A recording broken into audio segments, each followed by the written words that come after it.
अपना खुद का प्रोडक्शन लॉन्च किया तो जी, आप उस बारे में कुछ बताइए हमें। अपना प्रोडक्शन लॉन्च किया है, बहुत खुश हूँ, वेरी हैप्पी। सपना था जब इंडस्ट्री में नई नई आई थी तब बहुत सारे ऑफिसेज में हम जाते थे और कुछ कुछ जगह एक्सपीरियंस अच्छे होते हैं और कुछ कुछ जगह नहीं होते हैं। सो उस वक्त मुझे लगता था कि जब मेरा प्रोडक्शन होगा तो मैं सबको बहुत अच्छे से ट्रीट करूँगी। I'll give chance to the talented people, and today by the grace of God I have my own production. So वो कहते हैं ना, किसी चीज़ को शिद्दत से मांगो तो पूरी कायनात जुड़ जाती है उसे आपको देने के लिए। So that's what has happened. तो आप इसे मैनेज कैसे करते हो, इतना अच्छा प्रोडक्शन हाउस है और सब मैनेज करना, तो आप हाउ टू मैनेज एक्चुअली। यार एक्चुअली क्या होता है, अकेला इंसान कभी कुछ मैनेज नहीं कर सकता।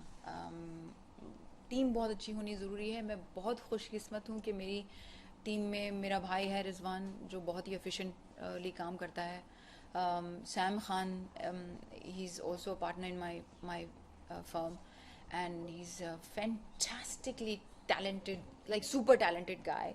और वो मेरा काम ना, ये लोग आधा आसान कर देते हैं, बिकॉज मैं सिर्फ बोलती हूँ मुझे ये चाहिए, and then they all like sort of जुट जाते हैं सारा वो पूरा करने में। So I am actually that way very blessed so far.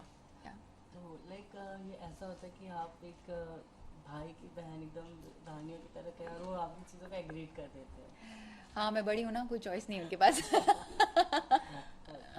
Ma'am ये अपकमिंग वेब सीरीज जो आपका था, जी। अपनी वेब सीरीज के बारे में बताइए हमें। सो मेरी वेब सीरीज़ का नाम है अब्दुल की सुन, जो यूट्यूब पे शमा सिकंदर फिल्म्स चैनल पे आपको देखने के लिए मिलेगी। एंड इसकी 7 शॉर्ट फिल्म्स हैं पहली सीरीज़ में, पहली सीज़न में। और 3 ऑलरेडी ऑन एयर आ चुकी हैं। आप प्लीज़ जाकर देखिए। आपने देखी कि नहीं? देखिए ना, कैसी जी, लगी आपको? बहुत अच्छी। थर्ड वाली तो अभी मैंने आधी देख ली थी हाँ, क्योंकि हम ऑन द वे थे, अब ऑन द। यहीं आ रहे थे। पूरी देख के मुझे ज़रूर बताना। लोगों को बहुत पसंद आ रही है। So I am grateful to all of you जिन्होंने देखी है और जो इतने अच्छे अच्छे कमेंट्स नीचे लिख रहे हैं। um, आपके ये कमेंट्स सिर्फ हमें खुशियाँ ही नहीं देते हैं, बल्कि हिम्मत देते हैं कुछ ऐसा अच्छा और बनाने की। तो आप जितना लिखेंगे, आप जितना लाइक करेंगे, जितना शेयर करेंगे, जितनी ये फिल्में बड़ी बनेंगी, अगर आप चाहते हैं कि इस तरह की फिल्में बने और इस तरह के काम और हो, तो प्लीज़ उन्हें शेयर कीजिए, प्लीज़ उन्हें आगे बढ़ाइए, ताकि लोगों को दिखे। क्योंकि ये सब ना आजकल सॉल्व नंबर गेम, जहाँ नंबर दिखता है लोगों को वहीं लगता है कि बस ये चीज़ चलती है। सो उसे प्लीज़ आगे बढ़ाइए, और आपकी हेल्प के बिना ये नहीं होगा।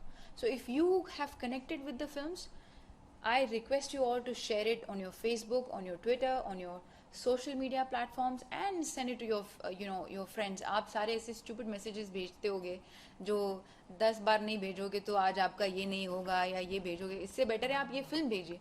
किसी न किसी तरीके से कहीं ना कहीं किसी को भी ये फिल्म की ज़रूरत हो सकती है इस वक्त लाइफ में।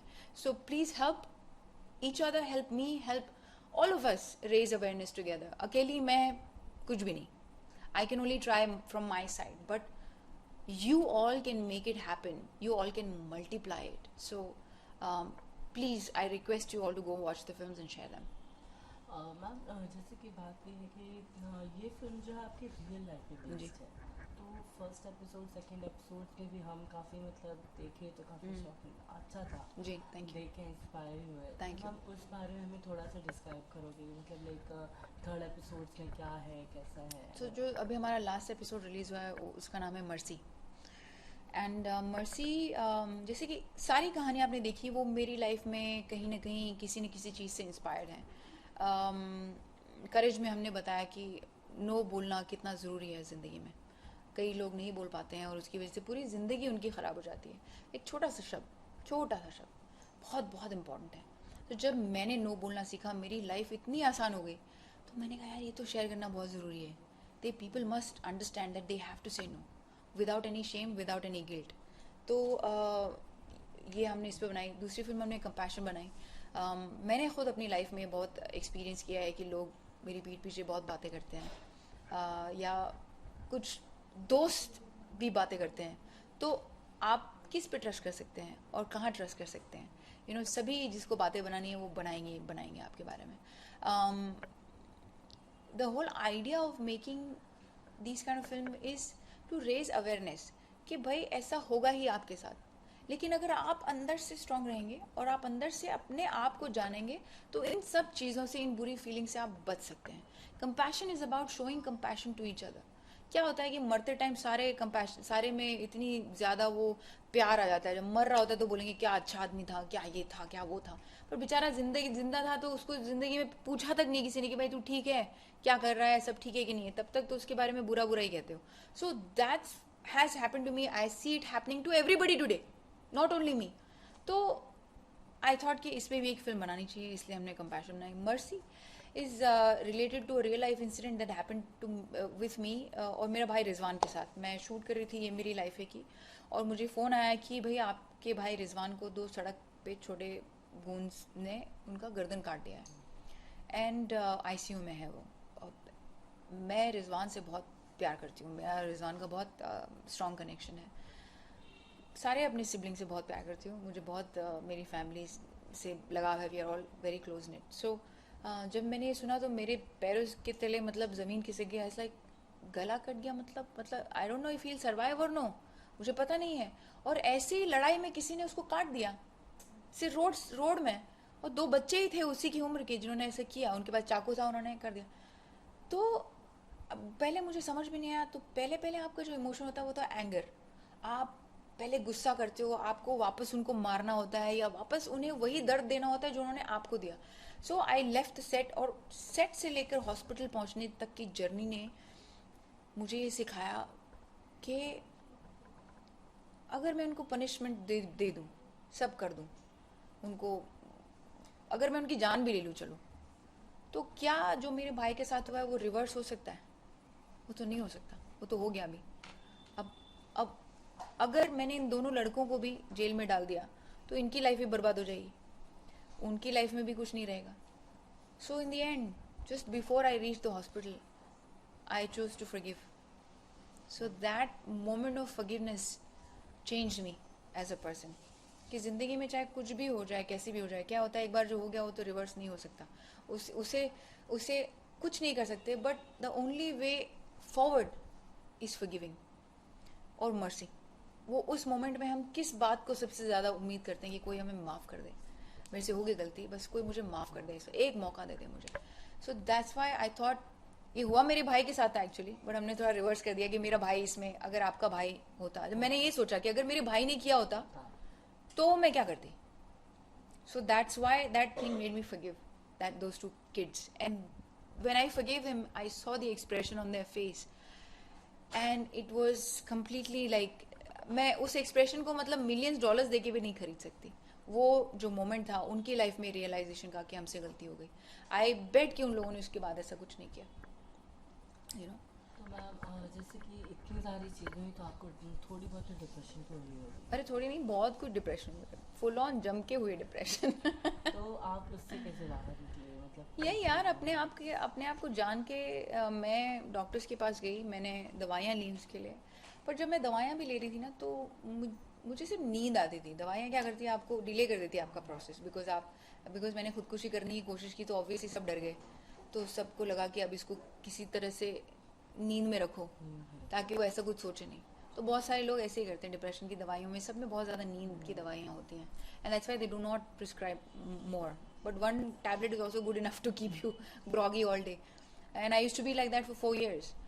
And I realized that 3 साल दवाइयाँ लेने के बावजूद कुछ चेंज नहीं हुआ. कुछ अंदर से वो फीलिंग नहीं गई, वो बोर्डम नहीं गया, वो होपलेसनेस नहीं गई.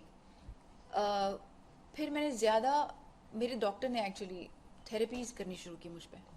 Now what is therapy? Therapy is a deep meditation session. वो 1-1.5 घंटे तक आपको डीप मेडिटेशन स्टेट में ले जाते हैं. और वहाँ जो आपके बचपन से लेकर अभी तक आपको क्या क्या प्रॉब्लम आई हैं और आपको क्या क्या चीज़ यहाँ सबकॉन्शियस माइंड में बैठी है जिसकी वजह से आप जो हैं आज वो हैं, इसके बारे में पता चलता है. और जब आप वो देखते हैं तो आप शॉक्ड हो जाते हैं कि यार मैं 5 साल का था तब मेरे डैड ने मेरे को ऐसा बोला और वो मेरे दिमाग में इतना बैठ गया कि आज तक मैं वही सोचता हूँ अपने बारे में. So these are the issues. जब मैंने सीखा तो मैंने कहा यार कितने लोग मेडिटेशन करते हैं, कोई भी नहीं करता, 5% लोग. तो अगर वो मेडिटेट ही नहीं करेंगे तो अपने बारे में जानेंगे कैसे? अगर ये प्रॉब्लम को वहां तक टच नहीं करेंगे कि प्रॉब्लम अभी की नहीं है, प्रॉब्लम बचपन से है, तो बचपने में तक जब जाकर देखेंगे नहीं तो ठीक कैसे होगा? So that's why I thought of making these films and sort of raising that awareness. That's why we ask a question to you in the end. We do not want to say anything. We want you to find your answer. तो ma'am ये third episode से जी। तो कोई doubt नहीं है कि बहुत ही awesome है। Thank you. और आने वाले अपकमिंग्स में ऐसे क्या होंगे या कुछ आइडियाज? जैसे कि मैंने कहा कि सारी फिल्में किसी न किसी इमोशन पे, स्ट्रॉन्ग इमोशन जो आपको चेंज करता है ज़िंदगी में, उसके ऊपर है। Next one we are releasing is acceptance. It's about relationship and problems in relationship, and it's about truth. Actually, for me it is about truth and acceptance of truth. There's one film called Gratitude, there's one film called Letting Go, and Support. I think these 4 are left now. Yeah. Accept करना बहुत बड़ी बात होती बहुत बड़ी बात होती जो है. हम So नहीं कर पाते। yeah, next one is acceptance. वो देखने के बाद हम भी ट्राई करेंगे। please try करिए. Thank you. तो मैम अपने व्यूअर्स को मैं बस इतना ही कहना चाहूँगी कि प्लीज़ यूट्यूब पे जाइए, शमा सिकंदर फिल्म्स टाइप कीजिए, और अब दिल की सुन की 3 फिल्में रिलीज़ हो चुकी हैं, जाके उन्हें प्लीज़ देखिए. अगर आपको अच्छी लगती है तो उन्हें ज़रूर शेयर करें, ज़रूर एक दूसरे से उसके बारे में बात करें. और डिप्रेशन और ये सारी बातों को लेकर डरने की ज़रूरत नहीं है, घबराने की ज़रूरत नहीं है. इट्स एब्सोल्युटली नॉर्मल, सबको होता है, मुझे भी हुआ है. मैं बाहर आ गई, मैं आज खुश हूँ, बहुत खुश हूँ. आप भी हो सकते हैं, और आपको करना सिर्फ इतना है कि बस मजबूत रहना है, किसी को आपको तोड़ने नहीं देना है और ना ही टूटना है. So stay strong and you can do it. I know you can. If I can then you can too. So just stay happy and live your life to the fullest.